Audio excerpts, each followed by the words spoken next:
Anunciábamos al comienzo del programa ver cómo está funcionando el Consejo Económico y Social y ya nos acompaña en nuestros estudios el presidente de este organismo, el contador Julio César Lutaif. ¿Qué tal, contador? Buenas noches, bienvenido. ¿Qué tal, Mónica? Buenas noches. Un desafío importante que le toca llevar adelante luego de su actividad en lo que fue la función pública, un organismo que va a trabajar con distintas instituciones. Estamos hablando de 31 organismos representados allí, que si bien no tienen una tarea vinculante a lo que hace la actividad gubernamental, creemos que va a ser muy importante como opinión de temas que nos interesan a todos. ¿Cómo están trabajando, contador, en este sentido? Bueno, muy bien. La verdad que primero hablar un poco sobre la historia del Consejo Económico y Social de Salta, un órgano que ya los constituyentes en el año 86 lo pensaron como un elemento consultivo, participativo de la sociedad,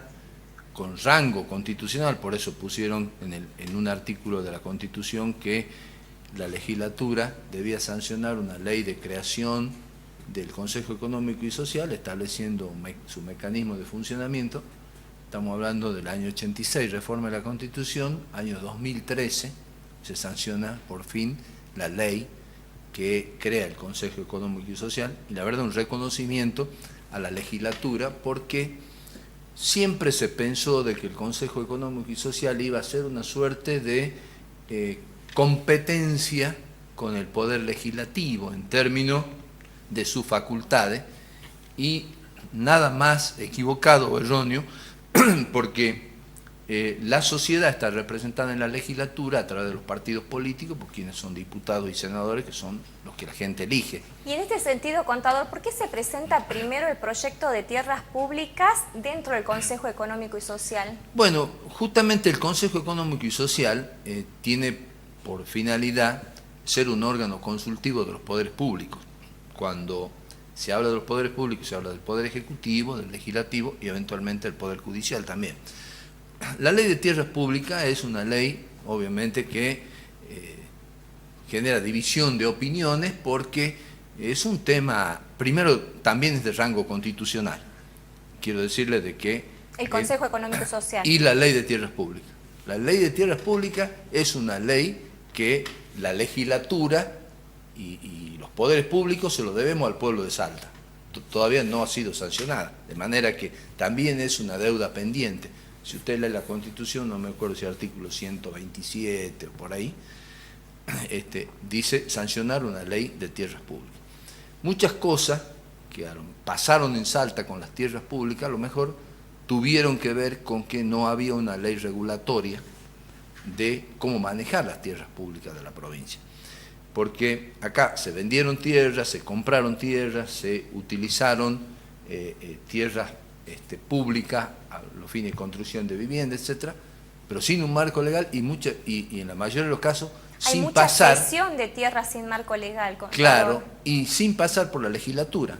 De manera que la ley lo que establece, la ley de tierras públicas, un marco general, crea una autoridad de aplicación y establece cómo se va a distribuir o cómo se va a asignar las tierras públicas, en el caso de las tierras urbanas, a los fines de las viviendas sociales, y en el caso de las tierras que son rurales, para justamente trabajar en inclusión social, con pequeños productores. Nosotros tenemos, por ejemplo, como caso emblemático, ¿no es cierto?, Salta Forestal, 300.000 hectáreas asignadas a 2 grandes empresas. Hacia eso iba, ¿no? ¿Cuál es la opinión personal de Julio César Lutaif, más allá que el Consejo Económico y Social aún todavía no ha podido tener una opinión al respecto? ¿Usted qué opina, contador, sobre la tierra pública y el manejo? Más allá, por sobre todo en las áreas rurales, si le iba a preguntar de Salta Forestal. A mí me parece que la tierra pública es un activo del Estado, que como bien lo dice el mensaje de la ley y lo dice la ley, debe tener una finalidad social, fundamentalmente social. Ahora bien, también es cierto que para desarrollar pequeños empresarios, pequeños productores o comunidades que tengan una actividad productiva sustentable no solo alcanza con la tierra. Razón por la cual, paralelamente a la asignación de parcelas, llamémosle de 20, de 30, de 50, depende del tipo de actividad. Si es ganadera, serán mayor cantidad de hectáreas, si es agricultura de secano, como la que se puede hacer en Salta Forestal, o en las zonas del departamento de San Martín o Orán, en la zona donde se hace granos, habrá que ver cuál es la unidad productiva. Como también hay que ver cuál es la unidad productiva en aquellas parcelas que son bajo riego y que a lo mejor... Indudablemente ahí tiene que estar el Estado, pero es el Estado el que tiene que hacer la regulación de todo este marco y por sobre todo a quién se le entrega y cuál es la rentabilidad que tiene el Estado.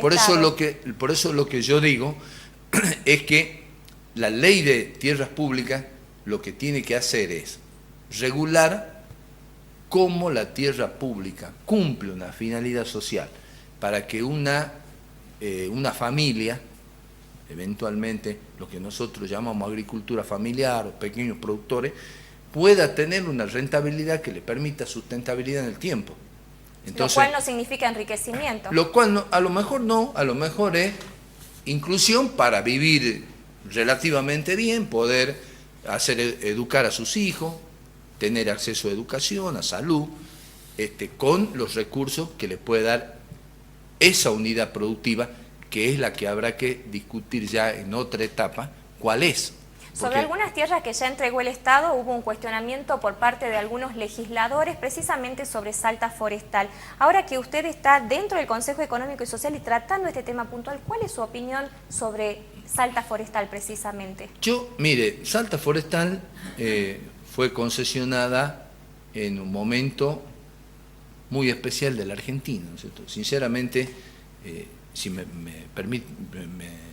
preguntas mi opinión, yo ya la dije 1000 veces, me parece que no se debió haber adjudicado 300.000 hectáreas a 2 empresas.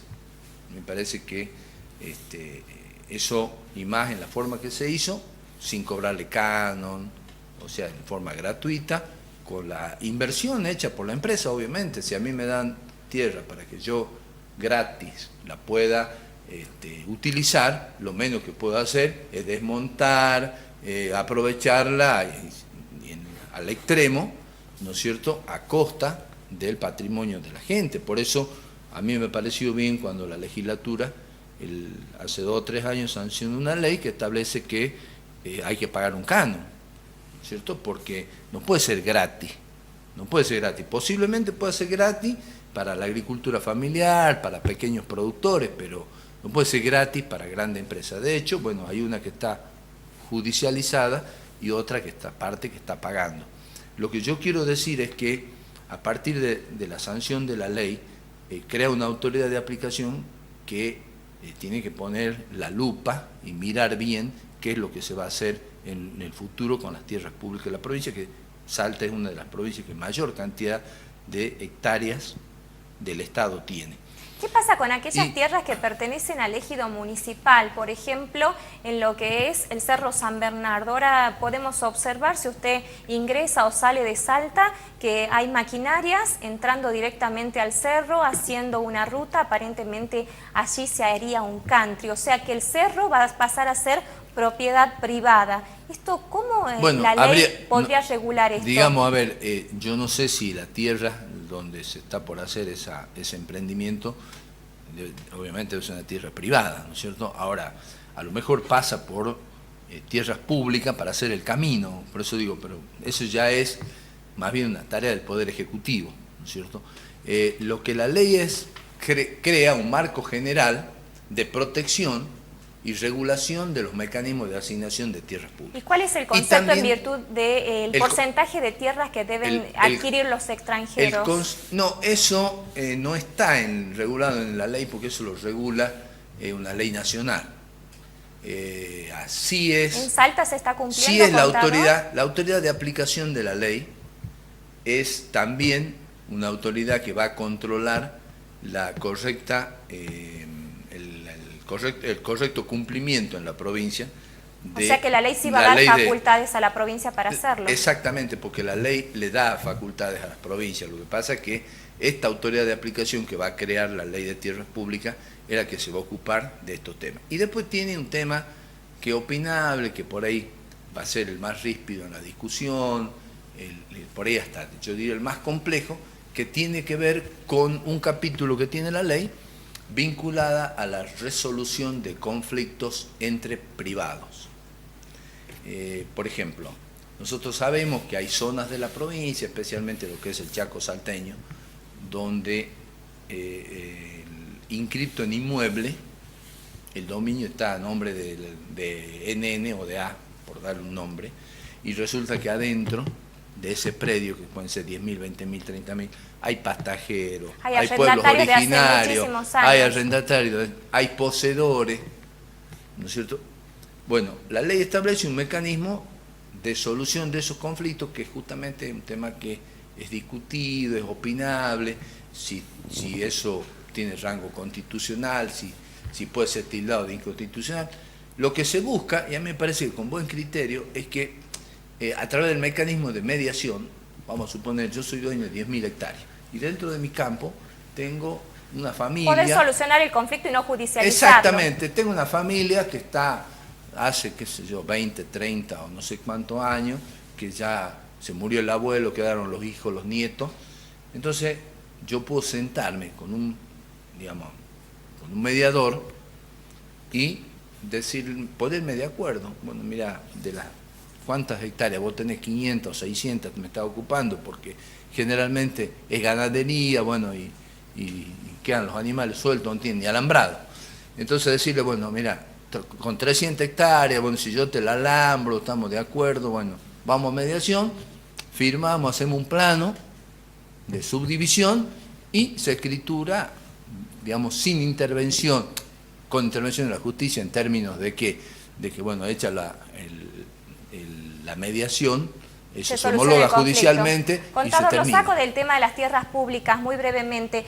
Teniendo en cuenta la cantidad de instituciones que participan dentro del Consejo Económico y Social, ¿se ha planteado la situación socioeconómica que viven distintas instituciones? Por ejemplo, el presidente del Consejo de Ciencias Económicas ha planteado públicamente el resentimiento que ha tenido la actividad económica en los últimos tiempos. De hecho, dentro del Consejo hay gremios que viven, por supuesto... Y el presidente es miembro también. Exacto, y por supuesto también viven la caída de los sueldos en virtud de la inflación. ¿Se hizo un análisis de esto? A ver, nosotros, como yo le decía, nosotros un poco vamos a escribir la historia del Consejo Económico y Social de Salta, vamos a empezar a escribirla, ¿no es cierto? Lógicamente que todo tema que tenga una repercusión pública, con el tiempo, va a ir siendo tratada en el Consejo Económico y Social. Obviamente estamos arrancando. Yo estuve hace un mes en un seminario que hubo en Buenos Aires de Consejo Económico y Sociales de Latinoamérica y el Caribe, y la verdad que hay países como El Salvador, Guatemala, por dar solo un ejemplo, donde los consejos económicos y sociales discuten de todo, pero son a nivel país.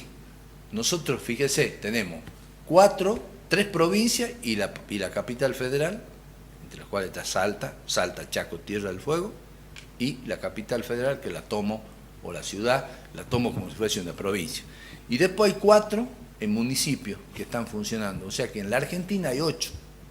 Entonces, esto es una cosa nueva. En agosto estamos preparándonos e invitando, vamos a empezar en el curso de esta semana, ayer fue anteayer autorizado por el Consejo para que llevemos adelante.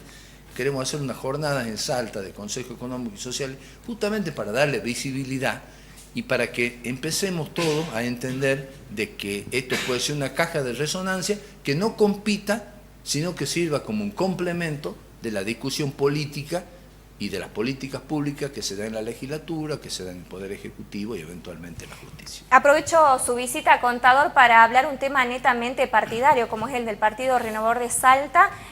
Bueno, se han dado muchas situaciones desde diciembre hasta la fecha, el regreso del vicegobernador a lo que es el esquema del Ejecutivo. Usted había tenido discrepancias en aquel entonces. Hoy ya se habla nuevamente de la posibilidad de que Andrés Soto pueda ser el nuevo compañero de fórmula del gobernador Juan Manuel Urtubey. El Partido Renovador de Salta está avanzando en lo que es la política partidaria y en lo que hace al diálogo en este sector duro dentro de lo que es Andrés Soto y Julio César Lutayf y sus dirigentes. A ver, nosotros tuvimos una convención del partido donde había dos temas. Un tema era la autorización al Comité Central Nos quedan 2 minutitos para hacer frente, y el otro tema era la sanción. Bueno, la sanción no se discutió, el primer punto sí, hubo un acercamiento evidente en el anuncio que yo celebro del boleto de colectivo gratuito, y que espero que se pueda instrumentar también. Sé que es más difícil para el interior, pero se lo puede hacer, es cuestión de tiempo y hay que darle tiempo a la gente que trabaje. Estuvo el vicegobernador ahí en el anuncio, ¿no es cierto? Con lo cual, evidentemente, hay un acercamiento. ¿No le duele a usted que el quiebre lo haya producido Andrés Soto y hoy esté de nuevo a la par de Juan Manuel Urtubey? Yo creo que el vicegobernador siempre debe cumplir el mandato constitucional y cumplir con lo que el pueblo votó. Por eso yo no estaba de acuerdo en su momento de que el partido se aparte y el vicegobernador salga de candidato por el partido, porque decía, me parece que este divorcio, digamos, le hace daño al partido, le hace daño al gobierno, la sociedad descree. Bueno, si ahora el vicegobernador asume o tomó la decisión de, digamos, reencauzarse dentro de lo que es la gestión de este gobierno, en buena hora. Ahora, también es verdad de que en la discusión interna dentro del partido hay un sector bastante duro, y yo creo que sigue habiéndolo, más allá de que el vicegobernador esté hoy día, digamos, tratando o buscando reconciliar el partido o el frente que nos llevó al gobierno. Hay un sector duro del partido que no está de acuerdo con eso y que lo acompañaba. ¿Usted cree que hay que seguir en el frente? ¿Usted cree que hay que seguir en el frente? Usted siempre fue frentista en este sentido, aún en desmedro del Partido Renovador de Salta, que no logró bancas importantes en lo que es más que nada capital. A mí me parece que hay que seguir en el frente porque este proyecto es un proyecto que la Constitución le da la posibilidad de 3 gestiones de gobierno. Entonces, nosotros hemos hecho... ¿Y para usted la figura de ese frente es Andrés Soto? Para mí la figura de ese frente debe surgir de un consenso entre las fuerzas políticas que componen el frente. Me parece que no hay que acelerar el tiempo de la discusión, me parece que hay que hablar con todos los partidos políticos que conforman el frente, y me parece que la decisión, entiendo yo, de quién debe acompañar al gobernador, tiene que ser una decisión en la cual el gobernador tenga un gran peso en respecto de la decisión, valga la redundancia, de la figura que lo acompaña. Me quedan muchas preguntas, pero una nada más. Siempre el Partido Renovador de Salta se ha caracterizado por ampliar y hacer su plataforma política lejos de lo que es la capital. Siempre fue a Buenos Aires a hacer, digamos, todo el entramado político. El domingo pasado se reunieron en Buenos Aires varios dirigentes del Partido Renovador. ¿Usted sabe de esa reunión y qué se abordó? No lo hicieron partícipe. No, posiblemente por mi posición política. Seguramente que la reunión debe haber sido con algún sector con el cual nosotros no compartimos. Contador Julio César Lutayf, muchísimas gracias por su tiempo. No, al contrario, gracias. Hacemos una pequeña pausa y ya volvemos.